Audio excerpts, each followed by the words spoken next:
¿Qué dice la Biblia de Rusia? Los recientes ataques de Rusia a Ucrania han capturado la atención de todo el mundo. Muchos afirman que este conflicto es el cumplimiento de las profecías bíblicas sobre el fin de los tiempos. Exploraremos lo que la Biblia dice acerca de Rusia y su rol en las profecías del Apocalipsis. Pero antes de profundizar, volvamos a Jesús. En una ocasión, sus discípulos le preguntaron, ¿qué señal habrá de tu venida y del fin del siglo? A lo que él respondió, oiréis de guerras y rumores de guerras. Es necesario que todo esto acontezca, pero aún no es el fin. Se levantará nación contra nación, y reino contra reino, y todo esto será el principio de dolores. Este versículo se cita frecuentemente cada vez que surge un conflicto internacional. Muchos creyentes lo comparten, afirmando que el fin está cerca. Irak y Estados Unidos en 2003, Siria y el Estado Islámico en 2014, Ucrania y Rusia en 2014, y la tensión entre China y Estados Unidos en 2019, todos estos eventos parecen cumplir las palabras de Mateo 24. Sin embargo, esto puede ser un error. Jesús nos enseñó a no alarmarnos con las guerras o los rumores de ellas, ya que aún no es el fin. Las guerras, falsos cristos, terremotos y hambrunas son solo el principio de los dolores de parto, pero no el parto mismo. Siempre ha habido guerra, y hasta que Él establezca la paz en su reino, siempre habrá más. Ahora bien, esto no significa que no haya una conexión entre las guerras y el Apocalipsis. En las Escrituras, cuando se habla de los tiempos finales, se mencionan batallas intensas, como la famosa batalla de Armagedón. En Apocalipsis 16, se dice, y los espíritus de demonios reunieron a todos los gobernantes del mundo y a sus ejércitos para pelear contra el Señor, en un lugar que en hebreo se llama Armagedón. Armagedón no es un evento, sino un lugar donde sucederá la batalla final entre los ejércitos del Anticristo y los del Señor. Según las Escrituras, todos los gobernantes del mundo se reunirán para luchar contra el Creador, incluso aquellos que hoy están enfrentados entre sí. Esta es una profecía que involucra la unidad de fuerzas para luchar contra Dios. La Biblia, una colección de 66 libros escritos por más de 40 autores a lo largo de 1000 años, pone a la nación de Israel, el pueblo escogido por Dios, en el centro de sus planes. Dios escogió a Abraham para que su descendencia formara la nación de Israel, que siglos después sería la patria del Mesías.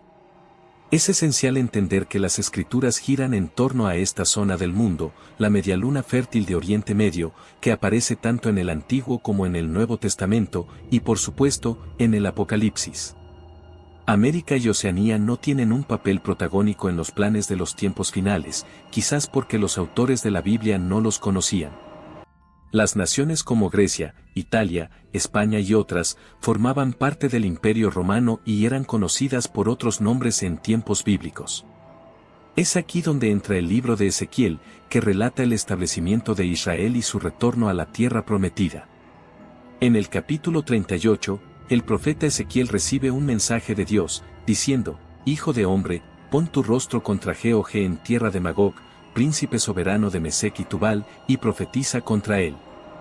Según este pasaje, un gran ejército vendrá desde el norte para atacar a Israel. Sin embargo, Dios intervendrá en el momento decisivo para salvar a su pueblo, y las fuerzas enemigas serán destruidas. Ahora bien, ¿qué naciones corresponden a los territorios mencionados en Ezequiel? Hay 3 posibles identidades, y la última de ellas puede sorprendernos.